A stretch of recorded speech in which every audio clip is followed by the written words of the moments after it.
Мәгариф, мәдәният, фән һәм милли мәсьәләләр комитеты утырышында 2022 елга һәм 23-24 еллар план чорына республика бюджеты турында закон проекты каралды. Тулырак хәбәрчебез Мөршидә Җиһан видео язмасында. Повестку дня прошу голосовать. Кто за? Против? Воздержался? Принимается. Акча санаганны ярата. Өстәвенә гыйлем, фән, әдәбият, сәнгать белән бәйле, ягъни җәмгыятьнең рухи кыйммәтләрен тәшкил иткән тармакка аеруча игътибарлы булырга кирәк.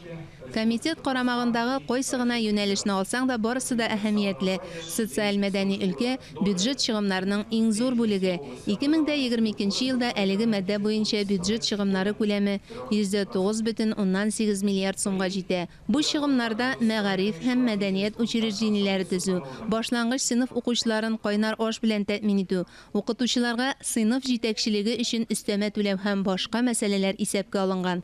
Утырыш эшенә эпидемиологик хәлнең начараюы сәбәпле видео элемтә аша кушылучылар да булды. Нәкъ шул чикләүләр нәтиҗәсендәге вәзгыять театр һәм башка мәдәни оешмаларның хәлен аеруча мөшкилләтте. Депутат Александр Славутский нәкъ шул четерекле мәсьәлә белән кызыксынды. Анык кына җавап бирелмәгәч, утырышны алып баручы мәгариф, мәдәният, фән һәм милли мәсьәләләр комитеты рәисе Ойрат Зарипов профильле министрлыкка ситуацияне анализларга һәм кирәк булганда әлеге мәсьәләне бюджет үтәлешендә исәпкә алырга тәкъдим итте.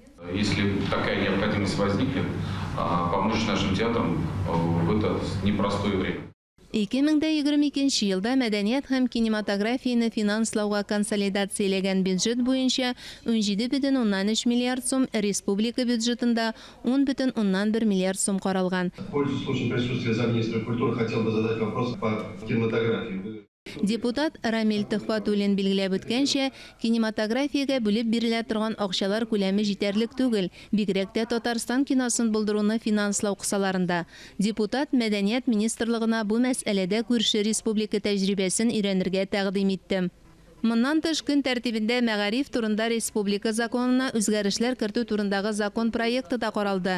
Яңа закон проекты типик таләпләрне раслау буенча вәкаләтләрне мәгариф һәм фән министрлыгына тапшыру яклы. Анда без карыйбыз инде спортивный форманы да, парадный форманы дип әйтик инде, һәр көнне кия торган форманы да, менә шуларга таләпләр. Һәм ләкин менә калганнары инде мәктәптә үзе администрация белән, ата-аналар белән бергәләп локальный актлар каралачак. Үзеңнеке үзәктә дигәндәй, масса күләм мәгълүмат чаралары бүлеге буенча киләсе елда республика бюджетында 1,7 миллиард сум күләмендә акча каралган. Чагыштыру өчен 3 ел элек ул 1,4 миллиард тәшкил итә иде. Закон проекты беренче укылышта карау өчен әзерләнгән, ягъни алар барысы да тулаем кабул ителер дип көтелми. Шулай да мәгариф, мәдәният, фән һәм милли мәсьәләләр комитеты 3 елга исәпләнелгән республика бюджеты турында закон проектын хуплады. Мөршидә Җиһан, Таһир Хәсәнов, Татарстан яңалыклары.